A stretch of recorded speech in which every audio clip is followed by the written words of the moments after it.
My name is Sarah. I am a psychotherapist and I work for CHD. Tonight's topic is utilizing phototherapy techniques in treatment of an adolescent diagnosed with depression and non-suicidal self-injuries. Photo art therapy is a form of art therapy practices and techniques that is utilized by a skilled art therapist, someone who possesses a graduate degree in art therapy and is actively using photos as their art medium of choice. Photo art therapy can help in practice increasing people's self-awareness, self-knowledge, improving family and other relationships, promoting positive social skills, reducing conflicts, and also emotional healing.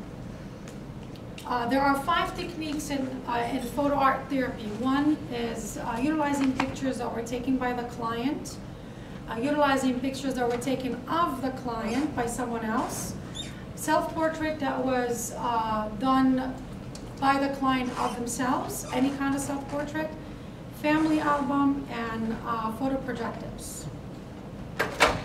Depression is diagnosed according to the DSM-4 text revision when 5 of the following criteria are met: depressed mood, diminished interest, weight loss, agitation, poor sleep, fatigue, feeling worthless, poor concentration, and recurring thoughts of death. Adolescence is a stage of development for children where they experience intense emotions and turmoil, depression and moodiness, and even sometimes preoccupation with suicide and death. Children who are placed in the foster care system, in the public care system, experience traumatic and stressful events by their primary caregivers and their family due to neglect and abuse. And when they are removed from their homes, they are distant from familiar environments they may have, such as their siblings and parents, which increases their depression should they be depressed. Non-suicidal self-injuries was visited last semester, and I found the definition here that is the direct and deliberate destruction of body tissue without any suicidal intent, and usually it's accompanied by a mental health diagnosis such as depression. I find this topic very important because we see a lot of our adolescents today. Actually, statistics say 20% of adolescents are suffering from depression. We have a lot of adolescents, even in our state alone, are committing suicide because of bullying, because of their depression, and because of how serious the nature of the adolescent depression onset, it is very important to provide treatment and right away.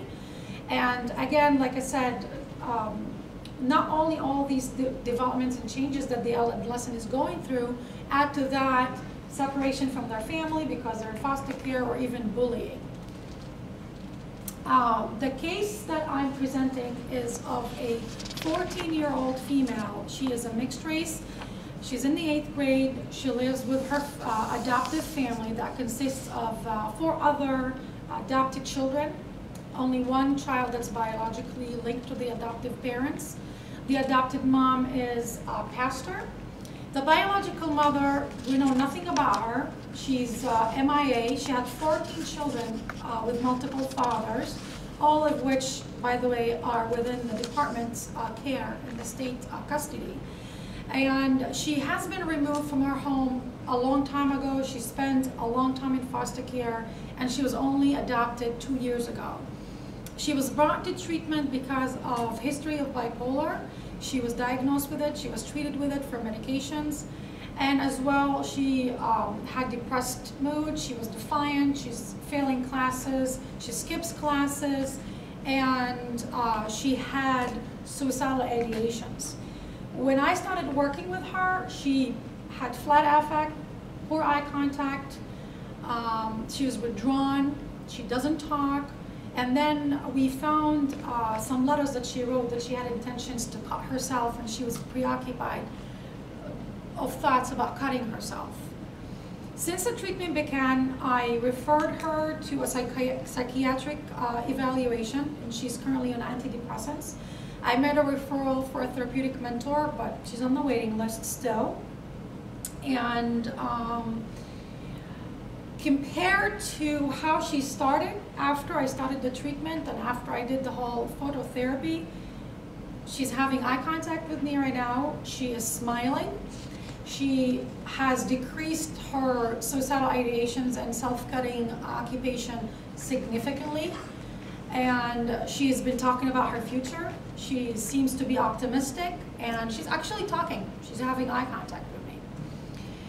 I have utilized in therapy family and individual therapy, initiated consults with the school, established a safety plan for the school and the family, incorporated art therapy and treatment, and psychiatric consultation and treatment, and therapeutic mentoring. The other parties are involved. I've already mentioned them: the adoptive parents, the school professionals, the psychiatrist, and the therapeutic mentor. The limitations that I have encountered are having to have all the parties cooperate with me. The child is adopted. We have no knowledge of any family history, and the adoptive mom seems to be blaming the kid for her depression, and she's just looking at her. She's a bad kid, and she's defiant. She's not doing this. She's not doing her homework. And that's what she's focused on. And so far, the school has not cooperated with me whatsoever. I have made so many attempts to contact them. I have yet to initiate them, even though they are part of the plan, but they have yet to initiate it. And the consistency in treatment is very important, but that's unfortunately is a factor. Inconsistency is a factor. My goals are to reduce defiance and allow the child to respect authority and follow directions 90% of the time. Following the safety plan by all parties at all times, obviously. And hopefully the child will be able to engage in recreational activities to treat her depression at least once a week. And I'm hoping that she'll be able to reduce her non-suicidal self-injury thoughts and urges to 0 time a month. And I could assess that if I saw the fact that her defiance was reduced to less than 1 time a month, her non-suicidal injuries would have reduced, depressive symptoms would have reduced, and she would put more efforts into her grades and performance in school, having more positive ways to express herself, and improving her coping skills. And the interventions that were utilized were cognitive behavior therapy and photo art therapy. I've also put together a booklet last semester when I did the topic of non-suicidal. I utilized that. There's 32 pages of coping skills, are also art therapy based, and she has been using that. So I worked on improving self-esteem, reducing anxiety, improving stress management, developing positive coping skills, ways to express herself, addressing trauma history, addressing anger issues, and obviously the safety plan. And so far I've gotten with her to teaching her how to use the camera, and actually she's come up with this magnificent work, which obviously, if you could tell how magnificent the work is, you could tell how it affected her self-esteem, which directly links to help her with her coping skills and depression, reducing her depressive symptoms. So this is actually her work. And this is one of the 5 techniques, which are pictures are taken by the client. And after this, I'm sure that she's going to start taking pictures representing her self-portrait, etc. So this is her work. She's done really, really well. I'm very proud of her. And I'm going to use the last minute that I have to finish up with a quote. Photographs are the footprints of our minds, mirrors of our lives, reflections from our hearts, frozen memories that we can hold in silent stillness in our hands, forever if we wish. They document not only where we have been, but also point the way where we might be heading, whether we realize it or not. Thank you so much. Yay.